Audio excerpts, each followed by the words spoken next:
안녕하십니까? 이미지 영상 데이터 라벨링 저작 도구에 대해서 소개해 드리도록 하겠습니다. 이번 내용에서는 데이터 라벨링 저작 도구가 어떤 것들이 있고, 그리고 저작 도구에서 사용되는 기본적인 용어들이 어떤 것들이 있으며, 실제 저희가 실습을 하게 될 저작 도구 내용이 어떤 것들이 있는지 살펴보는 시간을 가지도록 하겠습니다. 이번 학습 목표는 다양한 라벨링 저작 도구의 특징을 이해하고 이러한 상황에 적용할 수 있는 저작 도구를 이해하는 데 목적이 있습니다. 두 번째로 데이터 라벨링 저작 도구의 구성 용어를 이해하시고 활용하여 데이터 라벨러 작성을 할 수 있도록 안내해 드리도록 하겠습니다. 세 번째로 실습에 사용될 저작 도구의 특징을 이해하고 각 기능을 활용해서 라벨링을 생성할 수 있도록 하겠습니다. 이미지 데이터 라벨 저작 도구는 이미지에 의미 있는 클래스와 속성을 지정하고 값을 입력하기 위한 도구입니다. 소프트웨어로 되어 있는 경우도 있고, 즉 설치를 해야 되는 경우도 있고요. 아니면 외부로 되어 있는 서비스 형태로 되어 있는 경우도 많이 있습니다. 물론 유료 형태, 무료 형태로 다양하게 구분을 되기도 합니다. 이는 초기 인공지능 학습이 학교에서 일어나다 보니까 초기에는 오픈소스 형태로 많이 발전을 해왔습니다. 그런데 최근에 데이터 라벨링이 수요가 많아지면서 전문적인 도구들과 서비스를 제공해주는 형태로 비즈니스화 되고 있는 게 사실입니다. 자, 그러기 위해서 효율적인 데이터 생성을 위해서 다양한 형태, 즉 자동화되어 있는 기술들이 확장이 되고 활용이 되고 있습니다. 단순 라벨링 작업뿐만 아니라 작업자를 관리한다든가 프로젝트를 관리하는 기능으로 점점 더 확대되고 있는 게 이 저작 도구의 특징들이고요. 현재 저희 같은 경우에는 데이터 라벨에 필요한 기능 위주로 한번 알아보도록 하겠습니다. 먼저 데이터 저작 도구 같은 경우 오픈소스 계열과 유료 서비스 계열로 한번 나눠볼 수 있겠습니다. 오픈소스 같은 경우에는 오픈소스로 배포되는 경우에는 이제 누구나 사용할 수 있는 형태가 될 수 있고요. 하지만 문제가 같이 존재를 하게 됩니다. 실제 이제 소스를 개발해서 공유할 뿐이지 이걸 어떻게 사용을 하고 내 프로젝트에 최적화해서 사용을 할지는 좀 다른 문제거든요. 그래서 사용자가 환경을 직접 설정을 하고 버전 관리, 오류 등이 발생했을 때 직접 처리를 해야 된다는 단점이 있습니다. 최근 이제 학교나 개인의 연구에 따라 벗어나고 점점 서비스 형태로 진화해 나가는 과정이 있긴 하지만 그래도 오픈소스는 조금 귀찮다라고 하는 생각들이 많이 있긴 합니다. 하지만 앞에서 말씀드린 것처럼 이제 그 오픈소스이지만 점점 서비스 형태를 가지는 형태로 많이 변화하고 있기 때문에 크게 문제가 되지는 않을 것 같습니다. 왜냐하면 많은 회사들이 오픈소스를 기반으로 해서 추가적인 개발 툴들을, 즉 저작 도구들을 발전시켜 오고 있기 때문에 그렇습니다. 밑에 보시는 게 이제 오픈소스로 개발되어 있는 여러 가지 저작 도구줄의 한 예입니다. 화면에서 보시는 것처럼 기본적으로 이제 GUI, 화면에서 이제 처리할 수 있는 형태로 되어 있기 때문에 사용자 측면에서 오픈소스라고 해도 크게 무리 없이 사용하실 수가 있습니다. 오픈소스 계열에서 이제 많이 사용하게 되는 도구들 특징들도 있는데요. 그 중에 하나가 CVAT라고 하는 오픈소스 계열입니다. 실제 인텔에서 개발해서 배포를 하고 이제 향후 이제 이 내용을 이어받아서 여러 가지 버전으로 이제 바뀌어서 또 표현되기도 하는데 가장 많이 사용이 되고 쉽게 접근할 수 있습니다. 네, 저희가 이제 사용하게 될 저작 도구의 실습 모습이 여기 있는 이 저작 도구를 기본으로 해서 사용을 하게 되겠습니다. 그래서 기본적인 라벨링 저작 도구와 그 다음에 업무 관리 도구, 그 다음에 공동 작업을 하기 위해서 필요한 기능들이 함께 여기에 포함이 되어 있습니다. 자세한 화면 설명은 뒤쪽에서 안내를 해 드리도록 하겠습니다. 또 하나가 이제 디그그램 같은 경우가 있습니다. 웹이나 설치를 해서 소용을 할 수 있고요. 뭐 많은 또 업체들에 아니면 많은 프로젝트에서 활용을 하고 있는 내용입니다. 라벨 스튜디오 같은 것도 마찬가지입니다. 설치를 하거나 아니면 서비스 형태로 올라와 있는 경우들을 많이 사용을 하고 있는데, 이 또한 많은 데이터 구축 과정에서 사용을 되고 있는 저작 도구 중에 하나입니다. 다양한 형태로 구성을 할 수가 있고요. 제가 이렇게 소개를 드리는 이유는 뭐냐면, 어디서 보면 꼭 하나의 저작 도구만을 사용을 해서 꼭 여기 있는 기능만 적용을 해야 될 것처럼 표현이 되곤 하는데, 꼭 그렇지만은 않고요. 그 데이터를 구성을 하는 기본적인 포맷, 즉 알고리즘을 학습시키기 위한 데이터 포맷만 맞출 수 있으면 뭐 저작 도구는 어느 것을 사용하여도 상관은 없습니다. 자, 계속해서 보도록 하겠습니다. 또 대표적으로 마이크로소프트에서 개발하고 설치형으로 만든 것 중에 VOTT와 같은 것 중에 하나가 있는데, 요 같은 경우에는 이제 비디오 형태의 영상을 처리를 하는데 좀 특화되어 있는 프로그램이기도 합니다. 그래서 대표적으로 많이 사용을 하고요. 아쉽게도 이게 2021년인가 아마 이게 정식적인 버전, 정식적인 그 개발과 업데이트는 아마 종료가 되고 다음 단계로 이제 넘어간 걸로 제가 알고 있습니다. 뭐 다른 사람들이 커스터마이징 해서 이제 사용을 하거나 할 수 있는 부분들이 있고요. 실제로 이제 비디오에서도 많이 사용을 하고 있는 부분입니다. 물론 이거 이외에도 다양한 오픈소스 계열의 저작 도구들도 있고, 그 다음에 인공지능을 연구하고 개발하는 기업이나 혹은 학교에서 그 데이터를 처리하기 위한 저작 도구들을 자체적으로 개발해서 배포하거나 안내하기도 합니다.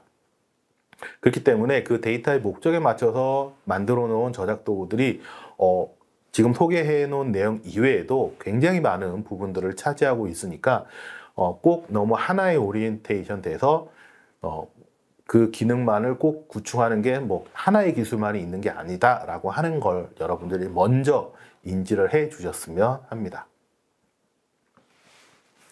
다음은 유료 서비스 계열의 제품들이 있습니다. 앞에서 말씀드린 것처럼 인공지능 데이터 구축, 인공지능들이 점점 발전함으로써 그 학습 데이터에 대한 수요가 많이 늘어나게 되고, 그 늘어난 것들 수요를 감당하기 위해서 전문적인 서비스를 제공해주는 회사들이 나타나기 시작을 했습니다. 그런 서비스가 나타나니까 결국 기존보다 뭔가 좀 더 다른 형태의 데이터들을 표현을 해야 되는데요. 그게 바로 그 저작 도구의 효율성을 높이는 겁니다. 기본적으로 통합적인 데이터 라벨링 기능을 지원해 주기 때문에 학습 데이터 생성에 필요한 기능들 요소들을 굉장히 효율적으로 작동할 수 있도록 도와주는 겁니다. 하지만 기본적으로 유료 서비스다 보니까 일정한 수준의 비용을 지불을 해야 되는 것은 어쩔 수 없고요. 그렇기 때문에 이런 유료 서비스를 이용하는 경우에는 인공지능 학습 모델을 만들 때 학교가 아니라 기업이나 아니면 비용을 어느 정도 지불할 수 있는 형태의 프로젝트에서 사용을 많이 하고 있습니다. 어쩌면 이제 여러분들도 이런 유료화 서비스 내에서 작업을 할 수 있는 그런 라벨러의 직군으로 또 볼 수도 있겠죠. 비용을 지불함으로써 효율성을 얻는데요. 그럼 예를 들어서 이런 것들이 있습니다. 예를 앞에 유료 서비스, 오픈 소스 같은 경우에는 직접 설치를 한다거나 아니면은 특정 조건에 맞는 환경을 설정을 해야 되는데, 대부분 유료 서비스들은 웹을 기반으로 해서 언제 어디서나 접근을 할 수 있도록 만들어 준다거나 하는 것들을 여기에서 활용을 할 수 있겠습니다. 즉 라벨러가 어디에서 있든 그 서비스의 목적에 맞는 프로젝트를 완수할 수 있도록 지원을 하겠다라고 하는 거죠. 그리고 라벨러 입장뿐만 아니라 그 관리자의 입장에서도 데이터를 직접 컨트롤하고 그 작업자들을 컨트롤할 수 있도록 도와줄 수 있는 기능들도 함께 추가를 해서 나올 수 있습니다. 뭐 국내에서 뭐 여러 기업들이 있고요. 뭐 지금 표현되지 않은 기업들도 또 굉장히 많이 나타내고 있습니다. 화면을 보시면 제가 말씀드린 효율성이라고 하는 게 아마 이런 것들을 말씀드릴 것 같아요. 왼쪽 화면에 핑크색 부분에 보시면 아보카도가 있습니다. 아보카도가 있는데 이 아보카도를 객체를 탐지하기 위해서 폴리곤으로 작성해 주세요 라고 하게 되면 여기 보시면 이 화면을 보시면 일일이 우리가 그 점을 하나씩 이렇게 손으로 찍어야 되는데 오토 라벨링 기능을 활성화시켜서 이렇게 특정 객체를 선택을 하면 그 객체가 탐지가 돼서 바로 라벨링을 할 수 있도록 도와주는 기능들이 여기에 포함이 되겠습니다. 물론 오픈소스 계열에서도 이런 오토 라벨링 기능들이 조금씩 추가되고 활용이 되고 있지만 이걸 앞에서 말씀드린 것처럼 사용자가 직접 환경 설정을 하느냐 아니면 잘 갖추어진 서비스에 있는 내용을 바로 적용을 하느냐 그 차이입니다. 그럼 시간적으로 아마 차이가 많이 나겠죠. 자, 그 다음에 두 번째 경우가 전문성 있는 데이터들을 다룰 때 내용입니다.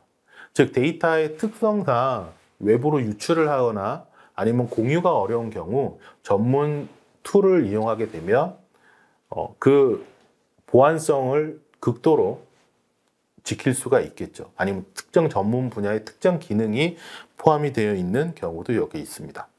그리고 세 번째 경우가 전반적인 프로젝트에 대한 전반적인 내용들을 다 관리할 수 있다라고 하는 겁니다. 그래서 라벨 기능뿐만 아니라 전체 이미지의 그 프로세스에 관련된 내용들을 한 번에 다 관리를 통해서 내가 활용할 수 있는 것들을 서비스 차원으로 제공을 해준다라고 하는 게 유료 서비스의 큰 장점입니다. 자, 이런 이제 유료 서비스들도 있다라고 하는 게 중요한 거지, 뭐 여러분들은 뭐 그렇게까지 사용하실 필요는 없을 것 같습니다. 자, 그러면 이런 데이터 라벨링 저작 도구를 구성하는 용어들을 먼저 좀 알아보고 가도록 하겠습니다.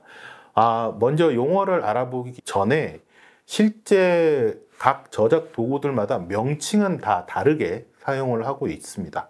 하지만 그 저작 도구에서 크게 구성하고 있는 프로세스상의 구성 용어들은 어느 정도 통일되게 사용하고 있으니까 여러분들이 그 용어들을 좀 익숙해지는 것이 작업을 하실 때에는 훨씬 더 효율적으로 사용하실 수 있을 것 같습니다. 그러면 그 내용을 한번 살펴보도록 하겠습니다. 일단 먼저 저작 도구에서 얘기하는 프로젝트라고 하는 개념이 있습니다. 프로젝트는 우리가 알고 있는 그 업무의 큰 단위, 지금 우리가 개발하고자 하는 큰 단위를 나타내는데 저작 도구에서의 프로젝트는 특정 목적을 성취하기 위해 데이터 라벨링 아니면 자원 품질들을 실행하기 위한 과제의 단위라고 보시면 되겠습니다. 즉 데이터 라벨 업무를 할 때 프로젝트가 있고 그 프로젝트 밑에 데이터가 쌓이고 그 목적이 포함되어 있는 겁니다. 그래서 가장 상위 단위에 있는 게 프로젝트라고 보시면 되겠습니다. 그래서 프로젝트별로 상황이 나타나게 되겠습니다. 그래서 프로젝트라고 하는 말을 좀 이해를 하시면 좋을 것 같고요. 그리고 다음에 어노테이터라고 하는 용어를 또 만나시게 되겠습니다. 저작 사용되는 소프트웨어를 얘기를 하는 거고요. 여기서 말하는 어노테이터는 이제 우리가 흔히 얘기하는 저작 도구라고 이해를 하시면 좋을 것 같습니다. 그래서 어노테이터는 무엇이니 이렇게 되는 거예요. 이 프로젝트의 어노테이터는 이거다. 뭐 이렇게 표현이 되는 것처럼 그래서 저작 도구를 이렇게 표현을 하는구나 라고 하시면 좋을 것 같고요. 그 다음에 라벨링 가이드라인, 앞에서도 나왔는데 라벨링 가이드라인이 이제 그 기준 문서가 되겠습니다. 작업 기준 문서, 어떻게 작업을 하세요 라고 하는 가이드라인 문서가 되겠습니다. 그래서 이 가이드라인이라고 하는 언어를 많이 쓰게 되는데 라벨을 할 때 그래서 어떤 기준을 해야 됩니까? 라고 할 때 가이드라인 주세요. 아니면 가이드라인을 보고하세요. 라고 하는 표현을 쓰게 됩니다. 그때 라벨링 가이드라인이라고 하는 것이 되고요. 가이드라인에는 이 프로젝트의 목적이 뭐고, 그 다음에 이걸 하기 위해서 이런 데이터를 어떻게 처리해 주세요. 뭐 박스를 쳐주세요. 폴리곤을 해주세요. 박스를 칠 때는 전체 내용이 몇 프로 이상 포함이 되도록 해주세요. 어떤 객체는 이렇게 표현해 주지 마세요. 와 같은 그 작업 지시서가 여기 표현되어 있습니다. 자, 그 다음 이제 객체라고 하는 말을 쓸 텐데요. 대상이라는 말도 쓰고 탐지 대상이라는 말을 쓰기도 하고, 근데 기본적으로 다 객체라고 하는 내용을 포함을 하게 되겠습니다. 자, 그래서 객체라고 하는 것은 내가 탐지하고자 하는 대상물이라고 보시면 되겠죠. 그래서 자동차, 자전거, 사물, 표지판과 같은 객체가 있는 거고요. 그 객체를 어떻게 구분하겠습니다 라고 하는 게 앞에서 봤던 뭐 클래스라는 카테고리가 되겠습니다. 그래서 이번 라벨링 가이드의 객체에 대한 정의가 어떻게 되어 있습니까? 뭐 이렇게 물어보시면 좋을 것 같습니다. 자, 그 다음 라벨에 대한 내용이고요. 그러면 그 안에 표현되어 있는 정보의 형태, 정보들이라고 보시면 되겠죠. 앞에서 말씀드렸는데 어노테이션, 그 정보, 라벨링 정보들이 라벨이라고 하는 용어로 그냥 표현이 되기도 합니다. 이 라벨은 뭐가 들었습니다 라고 하는 거죠. 그 다음에 어노테이션, 앞에서 얘기했던 것처럼 정보들, 기계가 인식할 수 있도록 선정되어 있는 기입하는 정보들. 헷갈리시죠? 어노테이터, 어노테이션. 영어의 단어의 차이니까 구분해서 사용을 하실 때 굳이 정확하게 저렇게 뭐 어노테이터, 어노테이션 이렇게 쓰셔도 되고, 그냥 쉽게 이해할 수 있는 저작 도구, 그 다음에 어노테이션 뭐 이런 식으로 구분을 해서 사용을 하셔도 좋을 것 같습니다. 자, 그 다음에 라벨링 데이터, 라벨링 데이터. 그래, 라벨이 되어 있는 데이터들을 이제 라벨링 데이터군요. 앞에서 봤던 내용하고 좀 비슷한데요. 참값, 즉, 원천 데이터 중에, 원천 데이터 기억나시죠? 네. 원천 데이터에 참값을 부여한 값들. 그래서 어노테이션의 집합. 네. 그래서 라벨링 데이터라고 하면 우리가 작업을 해서 만들어 놓은 라벨이 되어 있는 데이터들이라고 이해를 하시는 게 좋을 것 같습니다.